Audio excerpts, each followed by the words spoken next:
Hi everyone, Jonas Stenström from Science Filmmaking Tips here. Today we're going to talk about 360 video. This is the Insta360 1X. Hit it, boys.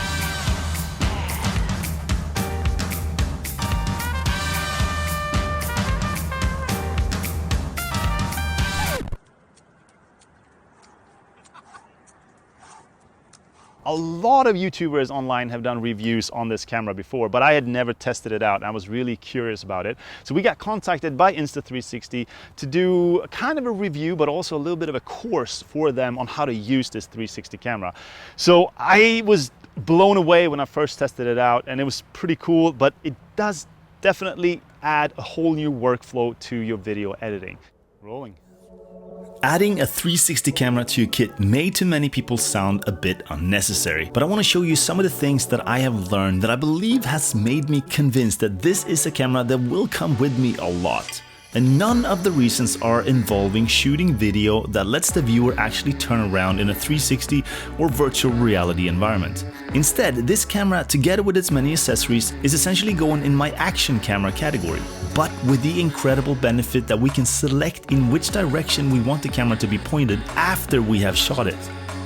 Together with what Insta360 calls the invisible stick, because it magically disappears when stitching the video from the two cameras together, we can capture some almost otherwise impossible shots.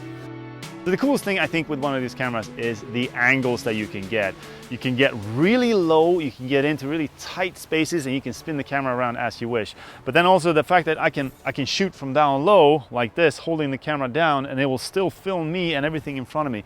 So check this out. I'm shooting 4K 50 right now. This is what it looks like.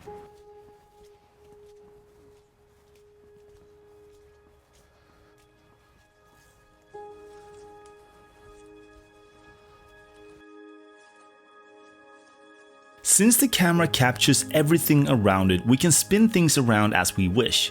We can zoom in and out, and we can keyframe all the moves to create smooth transitions from one direction to another.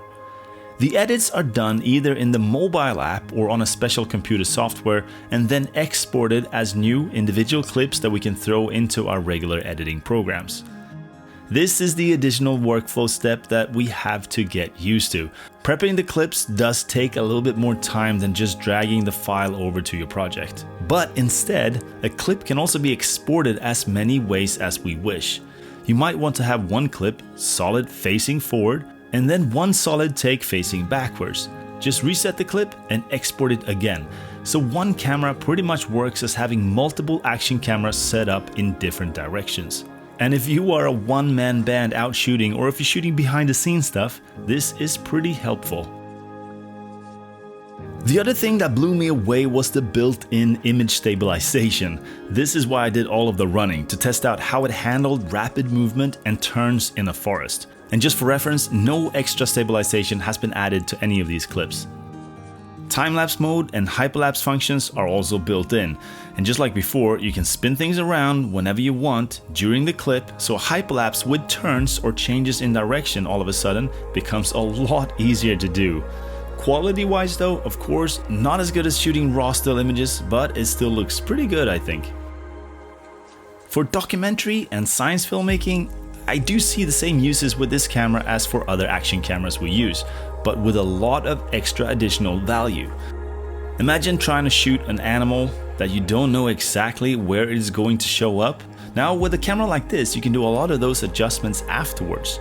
I never really thought I would say a lot of these things about a 360 camera, but I do actually see a lot of benefit with what this camera can do that would help me shoot the stuff I do in the field. I know 360 videos can be a little bit intimidating at first, and that is actually why we got contacted by Insta360 to do a short course with short introductory videos on some of the functions of this camera. So if you want to check out those videos, we have those in a playlist here on the channel as well. So I'm hoping that with this video you will get some ideas and inspiration on how you can include a camera like this in your kit to get some awesome shots that you would normally not be able to get with the cameras that you have already. I hope you enjoyed this video, and thanks for watching everybody, and especially a big thank you to all of our supporters on Patreon. Really appreciate your help. All right, see you in another video.